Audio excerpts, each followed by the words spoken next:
I'm Kenneth, a relationship coach and a psychotherapist. Every relationship is different and every breakup is different. Work with me and you'll get professional help on your situation. And if you're in no contact, focused on personal growth, my workbook series, The Knowledge, will help you make changes like you've never made before. Available now at AskCraig.net.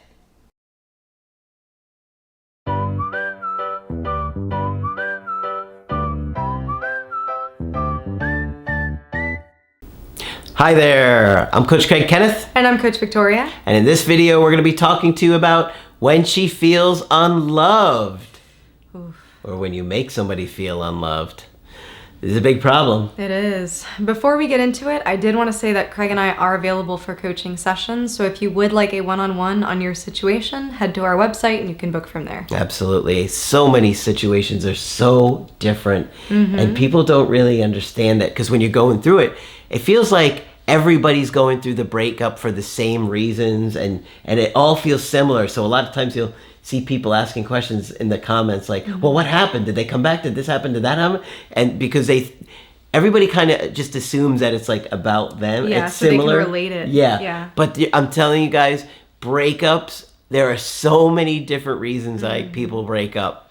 And so, just be careful when you're navigating these things, because there's a lot of complex things going on with each situation. And there's a lot of nuances. Not every situation applies to yours, but we do like to share these types of videos, the email coaching, for you guys to get a little bit more perspective. I'm sure many of you who have watched many of our videos, many of our email coachings, have found some similar patterns in both the stories and also our feedback. So we're hoping that helps you form your own ideas about maybe your own breakup, your own relationship, but overall just to learn about mental health. Yeah, it gives you some clarity and makes you feel a little bit better when you're going through it. So we got a follow-up. I did a Skype with this guy, and he did a follow-up with an email coaching here. And he said, hey, Coach Craig, we had a Skype recently, and I wanted to give you an update. First, a little context. My ex and I were together for 3 years, and I was very avoidant and neglectful in the relationship. So we got an avoidant here, right? People think their exes don't regret the breakup, but they do, and here we have one. Kudos for him for being able to say it. Yep. You do get brownie points for that. And he's working on it. He's doing the creative healing course now, and he's really motivated to change because he really wants to repair this. She broke up with me due to feeling anxious and unloved in the relationship. This was the second time she broke up with me. Yep, I didn't do the work the first time she came back. This is a warning for you guys, because many of you stay so focused on no contact videos, you don't really do the work. They come back, you're not ready, and before you know it, you've lost them again. And it happens a lot more than you would think. Since our coaching, she kept reaching out and invited me to visit her in another country where she's working for the next few months. I flew in for a few days, and we had plenty of sex and fun together. Lots of I love yous were exchanged from both ends. However, it was clear that she's not ready to commit, that it'll take 2 years to get back together and for you to do the work on yourself, meaning that's what she told him. So right now she's got this belief that if we do get back together, it's going to take a couple of years. So she kind of wants him in her life, and she's seeing him, she's hooking up, but she also wants to date other people because, quite frankly, she doesn't trust him. I mean, why should she trust him? She's broken up with him before. He didn't do the work. He went back to his old ways. It would be foolish of her just to take this guy back after he didn't learn his lesson the first time. Yeah. And I also don't think it's coincidental that she went on this 2-month work trip. Sometimes when people have some time away from their relationship or their situation, they're able to see it from a different lens. And you start to notice things that have bothered you that maybe weren't apparent to you because you're focused on other issues in the relationship. You're kind of in a state of flow in the relationship. So having some time away from it can make you rethink it. And it sounds like that's the stage that she's going through. Yeah. She's realizing, wait a minute, this is not really how I want to be treated. Yeah. And she's also defining some pretty clear time limits on how long she expects for him to work through his issues, how long she expects him to get to a point where he can be more attentive to her. So interesting. I don't know why she picked 2 years. Well, I think it's just kind of this belief she has, but I really don't think it would take 2 years if he started to really exhibit a lot of, healthy behavior as a partner again and started looking a lot more secure. I don't think it would take it. I think that's just kind of the fantasy she has in her mind of how it's going to go. And it's probably her emphasizing, this is how important this is to me, and this is how severe I think it is, that I really think it will take you at least 2 years to work on these issues. So she's saying, hey, buddy, this is serious. Yep. Yeah. He says, at first I was puzzled because that's long, but eventually said I understood and didn't want to pressure her. Meanwhile, she said she wants to date other people, and I should too. And, she has a little bit more of a free lifestyle where she likes to be open to dating other people. She's not so tied up in tying people down or locking people down like many people are. That's just how she is. And he's okay with that. He's not one of those kind of people that felt like he had to lock her down. Obviously, he's anxious now, so he wants to, right? But he's not going to get so upset about it that a lot of people would. A lot of people would say, I'm not going to go for that. I'm also curious as to just their relationship dynamic. I wonder how close they were before she went on this work trip, if it was just on the work trip that they were more open, if they had just in general an open relationship, what the agreements were to that. So I can be detail oriented, and I'm curious about those details because sometimes that's where a lot of the mishaps happen. Sure. Is in those misunderstandings. Well, I thought you meant this, but oh no, I didn't mean that. I meant this.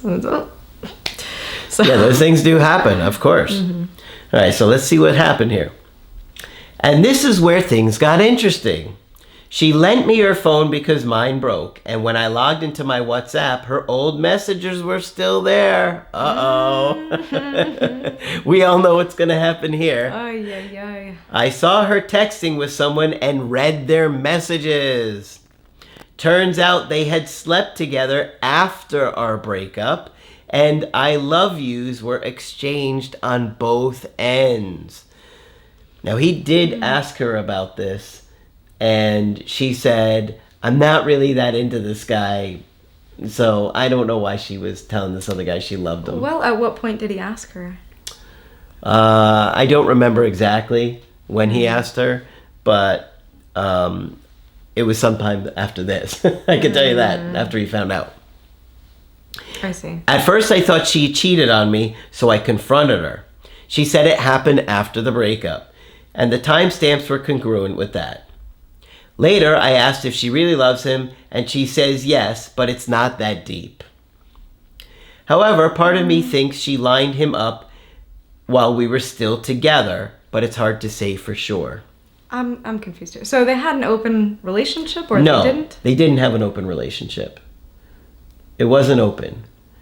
Okay, so but they broke up, and then she started dating this other guy. Okay, I was under the impression that she was kind of more free-spirited. She's a bit more free-spirited, but they weren't in an open relationship. This is where I think these things need to be very clearly defined. Yeah. Because it sounds like she may have thought that was okay. She's minimizing it to him rather than saying, hey, this is what it is. And being fully transparent. It sounds like he's not of the same philosophy as she is, and that can be obviously a really big conflict there. I think, and I'm not sure, but I think from our call, in the beginning of the relationship, he wasn't that concerned about, locking things down, and, so he wasn't like trying to, a lot of people like want a commitment right away, and I feel like he was more like nonchalant and relaxed about it, but as time went on, he became more like wanting a relationship and was all about it, but he just was neglectful. I see. You guys have to be able to communicate your needs, your expectations to your partner. Yep. Many of you I know are very scared, especially those who are more avoidant.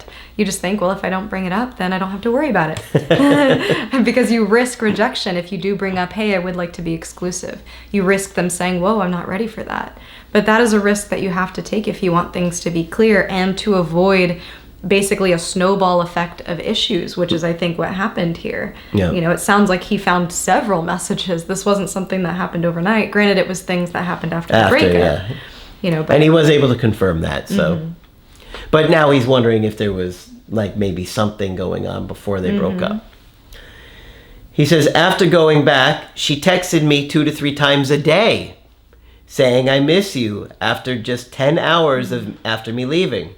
We then talked on the phone for 3 hours and agreed that once her work project was over, we'd travel together for a couple of weeks in June. This was also discussed when I visited her. I mentioned I was a bit confused because of her mixed signals, and she asked if I wanted some space to feel less confused. I said, I'm not sure, I'll have to think about it. And I think, of course, she's asking for space because there's another guy in the picture, too. And she said she'll contact me less in the coming days. But now, it's been over 10 days and I haven't heard a word. She did all the reaching out and I haven't contacted her a single time after the breakup. So, what do you think is going on here? Has her interest gravitated towards the other guy? What can I do to make her choose me? Or is it even worth it if she lined up the other dude while we were together? P.S. I've done the workbooks and the creative healing course, and I've signed up for 4 months of attachment trauma healing. Okay. So I think that, she is working, and I think that based on what her work is, it's like a retreat kind of thing. Part of that means like putting phones away, no phones, being very present oriented, stuff like that. It's like similar to like something like a yoga retreat or something like that.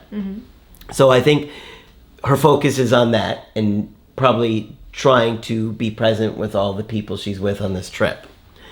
Do I think her interest is gravitated toward the other guy? Well, we don't really have any evidence of that.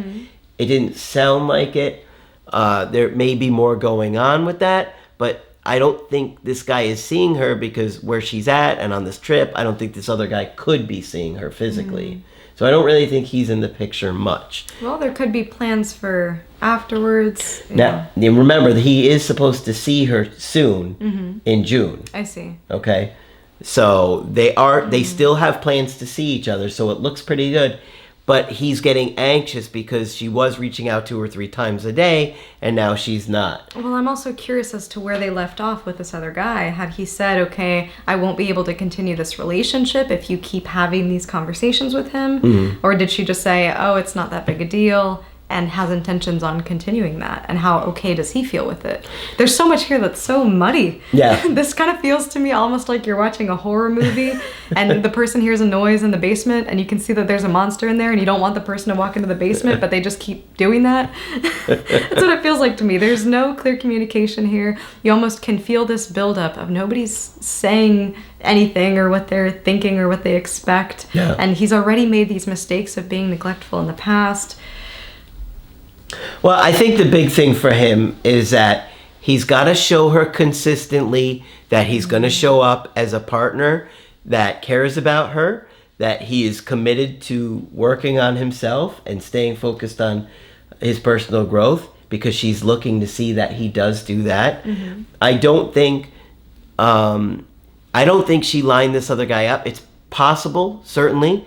But it was probably because she was just so frustrated and hurt all the time that she finally said, well, I need to start talking to other people because I don't think he's going to change. So I think as long as he keeps showing up in a confident way, whatever happened with this other guy is going to fade to the side. Right. And what he's saying that he wants also needs to align with his behavior. Because I can imagine for her, he's telling her, okay, I do want to be in this relationship, but, he had been acting distant, cold, etc. And so for her, I can imagine that that's a really difficult position to be in too, especially when, she is of the more open-minded sorts. And, on his end, I can see now he's wanting it because he's feeling more anxious.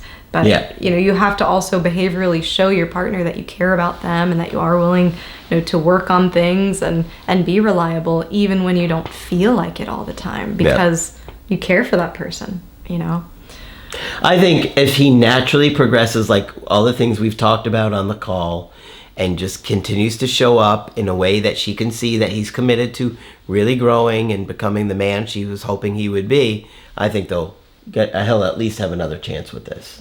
My opinion, they need to be a lot more crystal clear about a lot more things for this to really work, you know? Yeah.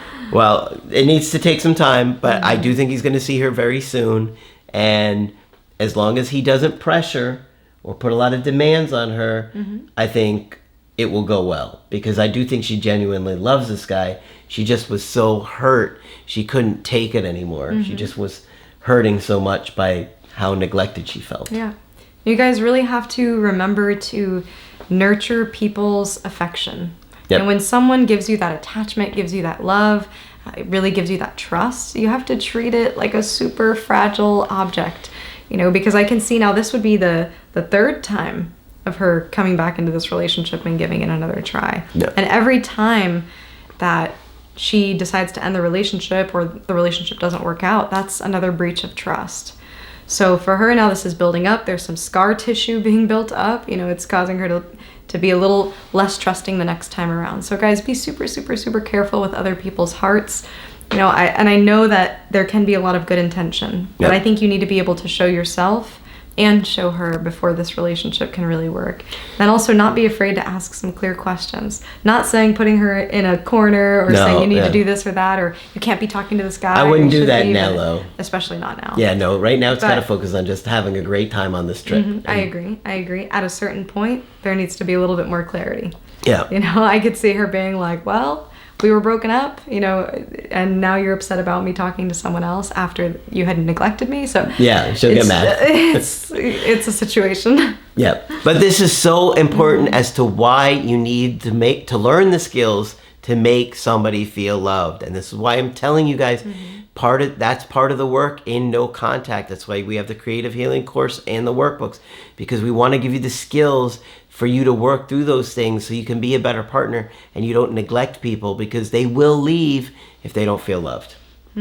All right, so hopefully this one was helpful for you. Of course, if you want to get our help personally, you can do that on my website, askcraig.net. I do email coaching and I do Skype.